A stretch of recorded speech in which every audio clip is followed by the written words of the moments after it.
বন্ধুরা, তোমরা দেখছো আমরা একটা কালারফুল বার্ড এঁকে ফেলবো এখন।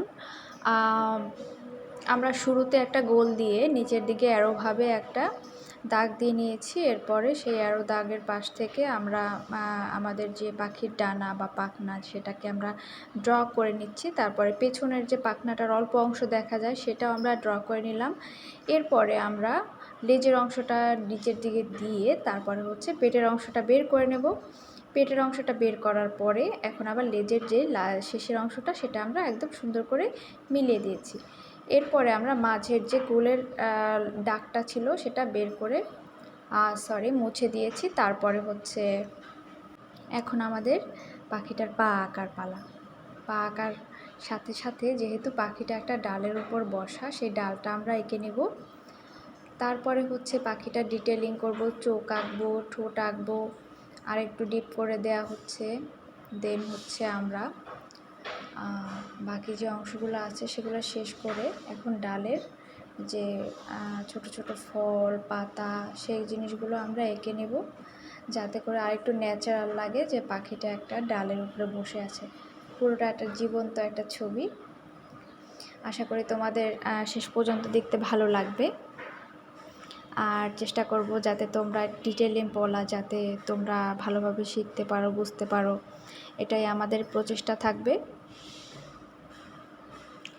এখন আমরা প্রথমে বর্ডার করে নেব, সেটা হচ্ছে মার্কার থেকে বর্ডার করে নেব। কালো মার্কার দিয়ে বর্ডার করলে আগে একটু চিকন বর্ডার পরে, আর সুতা রং দিয়ে বর্ডার করলে পরবর্তীতে বর্ডার করতে হয়, সেটা একটু মোটা হয়ে যায়, তো অনেকে ব্যালেন্স করতে পারে না। এইটাও আবার অনেকে ব্যালেন্স করতে পারে না, তো তাদের জন্য আঁকার শেষে বর্ডার লাইনটা দেওয়ার জন্য পরামর্শ থাকবে। এভাবে বর্ডার করলে পরবর্তীতে একটা ঝামেলা থাকে না, আবার চিকন হয় বর্ডারটা। সো এটা আমি প্রেফার করি, তোমাদের যেটা ভালো লাগে তোমরা সেটা করে নিতে পারো। এভাবে করে কথা বলতে বলতে আমাদের আঁকা অলমোস্ট শেষ। এখন আমরা হচ্ছে কালারে যাব। তার আগে আমাদের এক্সট্রা যে দাগগুলো আছে সেগুলো সুন্দর করে মুছে পরিষ্কার করে নেব। এবং কালার করার আগে অবশ্যই আমার কালার যেগুলো আছে আমরা সবাই সুন্দর করে মুছে পরিষ্কার করে নেব। প্রথমে আমরা ইয়েলো কালারটা দিয়েছি। ইয়েলো কালারটা দেওয়ার পরে আমরা লাইট অরেঞ্জটা, তারপর ডিপ অরেঞ্জটা দিয়ে সম্পূর্ণ সুন্দর করে ব্লেন্ড করে নিচ্ছি। আস্তে আস্তে করে ডিপ কালারকে লাইট কালার দিয়ে ব্লেন্ড করে নিতে পারি আমরা। ব্লেন্ড করে নেওয়ার পরে আমরা পাখার যে কালারটা আছে সেই কালারে যাব। যেহেতু কালারফুল বার্ড, আমরা একটু বেশি করে কালার ব্যবহার করার চেষ্টা করব, যতটা কালারফুল করা যায়। সো আমরা প্রথমে হচ্ছে লাইট যে গ্রিনটা সেটা দিয়ে নিয়েছি। লাইট গ্রিন দেওয়ার পরে আমরা নর্মাল যে গ্রিনটা হয় সেই গ্রিনের সাথে লাইট গ্রিনটা আবার মিক্স করে দিচ্ছি। এরপরে আমরা স্কাই ব্লুটা দিয়ে নিব, তারপরে রয়্যাল ব্লু। এই দুটো দেওয়ার পরে নিচের দিক থেকে আমরা হচ্ছে ব্রাউন কালারটা দিয়ে নিলাম। ব্রাউনের পরে আবার অরেঞ্জ কালারটা দিয়ে পুরোটা মিক্স করে ফেললাম। এখন হচ্ছে পেটের অংশটা আঁকার পালা। সেখানেও আমরা হচ্ছে অরেঞ্জ, তারপরে হচ্ছে ইয়েলো, এগুলার শেডটা আমরা দিয়ে একদম কমপ্লিট করে ফেললাম। এরপরে বাকি অংশটা যেটা আছে পাখার ওপাশের, সেটাও আমরা কভার করে দিলাম। এরপরে লেজের কালার দেওয়ার পালা। রেড কালারটা দিয়ে দেন হচ্ছে আমরা ব্রাউন কালারটা ব্যবহার করব। দেন হচ্ছে নিচের দিকে আমরা আবার ব্লু এর যে শেডটা উপরে দিয়েছিলাম সেই শেডটাই এখানে আবার ব্যবহার করছি। এরপরে আমাদের বাকি আছে পাখির পা আর ঠোঁট।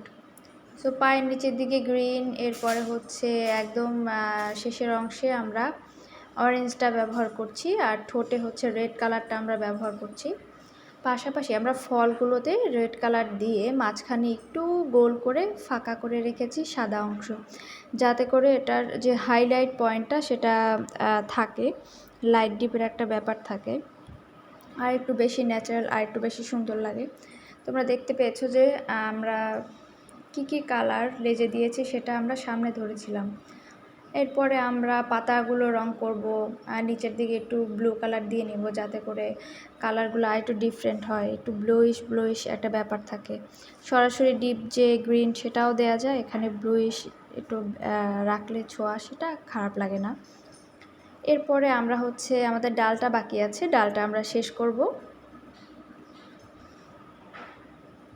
প্রথমে আমরা ব্রাউন কালার দিয়ে ডালটা শুরু করব, তারপরে হচ্ছে ইয়েলো কালার দিয়ে আমার হাইলাইট পয়েন্টটা বের করে ডালটা কমপ্লিট করে দিব।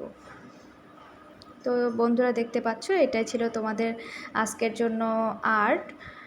আশা করি তোমরাও শিখতে পারবে, শিখতে পারলে বা তোমাদের যদি ভালো লাগে তোমরা আমাদেরকে কমেন্ট করে জানাবে। আমরা হচ্ছে অবশ্যই পড়ে খুশি হব। আর ভালো লাগলে আমাদের চ্যানেলটি সাবস্ক্রাইব করো। আজকের মতো এখানেই বিদায়, টাটা।